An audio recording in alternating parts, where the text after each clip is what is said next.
Hi there, it's March the 9th and we're continuing our progress through the good news of Mark, and we are in chapter 14 reading from verses 22 to 52.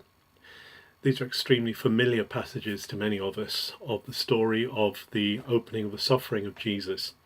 Our reading starts here with Jesus at Passover, at Pesach, with his disciples, and he's taking the bread of Passover. He's taking actually the afikomen, the piece that is left and is broken up, that symbolizes the son. He takes that and he breaks it among them, and he says, "This is my body given for you. Do this as a record of me." And then he also takes the cup. This would be the koskula, the cup of redemption, which stood on the Passover table. Some say it was the cup of Elijah that stood there unused, but it was probably the cup after supper, the third cup, the koskula, that Jesus took, and he says, "This cup is the new covenant in my blood." And for one of the only times Jesus makes reference to the new covenant of Jeremiah 31. And here he puts it into action. He initiates it here by making the Passover now not just speak of the deliverance of Israel from Egypt, but speaking of the deliverance of mankind from the power of evil and sin through his death. It says, "This cup is the new covenant in my blood, which is poured out for you and for many, for the erasure of sins, for the deletion of sins." He's going to deal with the power of the devil once and for all. He then says to them that then says to them that not just one, but all of them are going to leave him, and all of them are going to be offended at him. They're going to run away from him.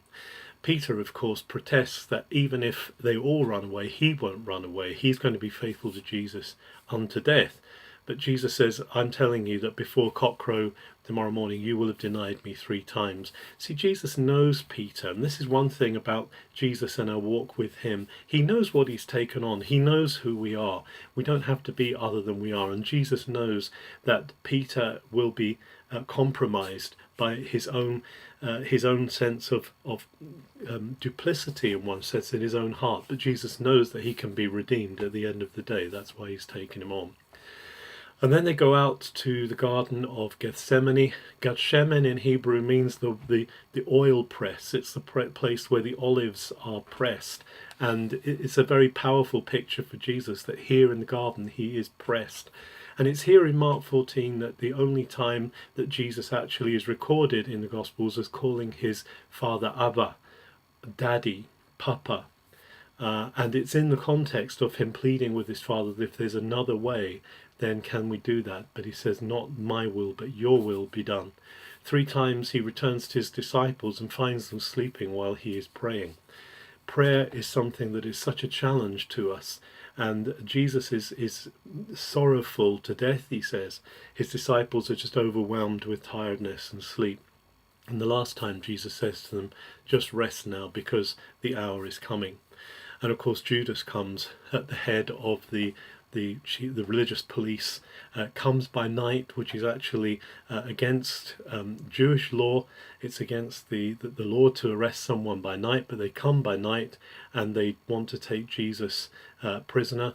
And Judas betrays Jesus with a kiss. It was traditional, as it is in many cultures, to greet a friend with a kiss on the cheek, and he kisses Jesus, and that's the sign that this is the one they've to take.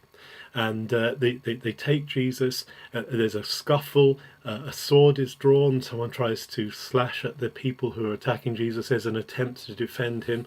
Jesus rebuts that. He gives himself over to those who have come to arrest him, and it says they all fled.